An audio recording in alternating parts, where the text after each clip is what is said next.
Hello everybody, this is Michelle Fox and welcome back to The Simple Quilter. This is the second episode in my Scrap Stash Buster series, and I will be showing you how to make a Bear Paw quilt so you can make a Bear Paw scrap quilt. Now this quilt is one of the first scrap quilts that I made, and the Bear Paw quilt block is one of my most favorite quilt blocks. So in today's video, I'm just going to be showing you how to make one 4-paw patch.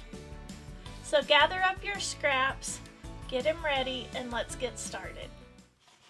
Now for each bear paw in our 4 patch, we're going to make 6.5-inch paw blocks. And what you're going to need for each of these is you're going to need a 4.5-inch square piece of fabric. You're going to need 4 2.5-inch half square triangles. And I have 2 videos using different methods of making half square triangles that I'll put in the link below, and I'll link one above. And you are going to need a 2.5-inch square. So in total you're going to need 4 4.5-inch squares of fabric. You're going to need 16 1/2-inch, 2.5-inch half square triangles, and you are going to need 4 2.5-inch blocks out of your background. Now the first step in making this quilt block for me was to sew these 2 half square triangles together, and of course I laid it out first on my design board, and I sewed these 2 together and these 2 together. So you're going to end up with a block that looks like this. These 2 are sewn together and these 2 are sewn together. Now the next step is to simply go to your machine, sew these 2 pieces together, fold this one down over that, and sew those 2 pieces together. Then you're going to end up with pieces that look just like this. These 2 are sewn together and these 2 are sewn together, and you're just going to want to press that good. And then the next step is to simply sew those 2 together. And your first bear paw quilt block will look just like that.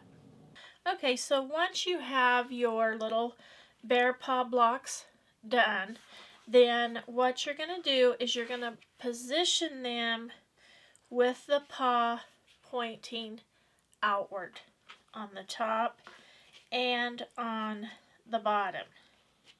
Now be sure you don't point them all inward like this, or you're going to have a totally different look.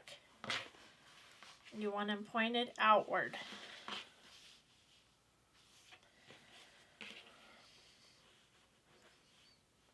Just like that.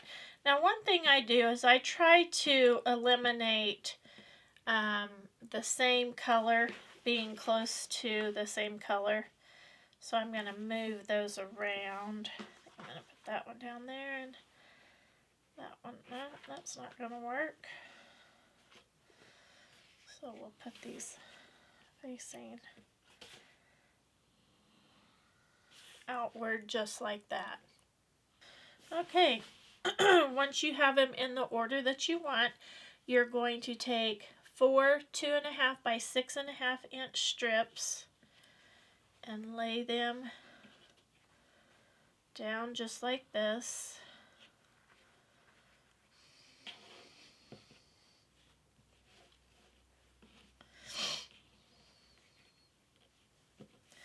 And then you're just going to put a 2.5-inch colored square in the middle.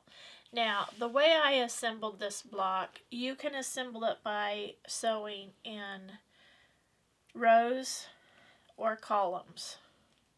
So you'll sew this row together, then this row, then this row. Then you're going to sew this to this, then this to this. Now another thing, a couple things I did forget to mention, I do trim these to 6.5 inches. I like to clean up the edges, and then I do a good press with those. Then once you have that all done, you're going to end up with a 14.5-inch block that looks just like this. And then there's just one more step, and that would be to take 14.5-inch strips of your background .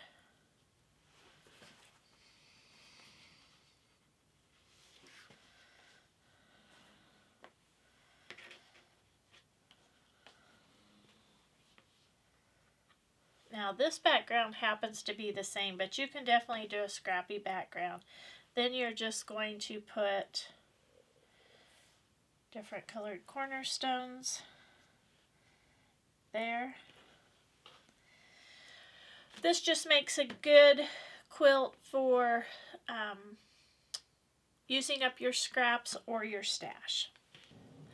And then for the border, for one of the borders, I simply took more 2.5-inch half square triangles, and I just started sewing those together in this type of fashion.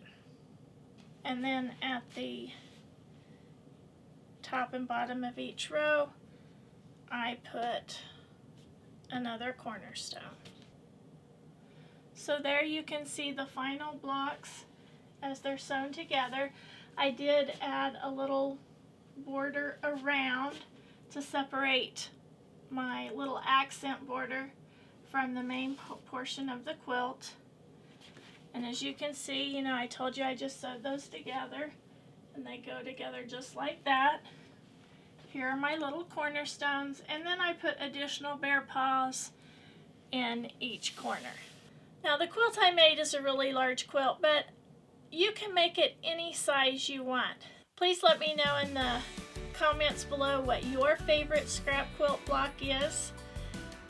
I hope you've enjoyed today's video. If you've enjoyed today's video, please give me a thumbs up, subscribe if you haven't, share with a friend, and as always, leave a comment. I love to get the comments, and I try to reply to each and every one. So until next time, have fun quilting.